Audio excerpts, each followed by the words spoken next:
G'day guys, how's it going? So just a little update for the diff for the G8 or the Commodore, Commodore, whatever you want to call it. Bloody Australian car in the US. Anyway, so I got the 5th gen Camaro diff right there. It's only got 16K on it.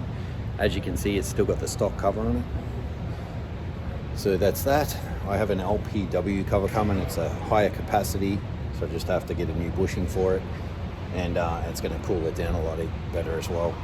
And then I've got, basically, we're going to reseal it. So I've got the outer seal on order, and the inner seals are right here. Got the fluid and everything. So anyway, that's what's going on. So I will make another video as soon as the LPW cover comes, and I'll swap it out and show you what it looks like. But anyway, that's it. So there she is, the 5th gen Camaro diff, 16,000 miles. Oh, by the way, it's a 3.27 LSD. I think our stock diffs in the VE was 2.85, something like that.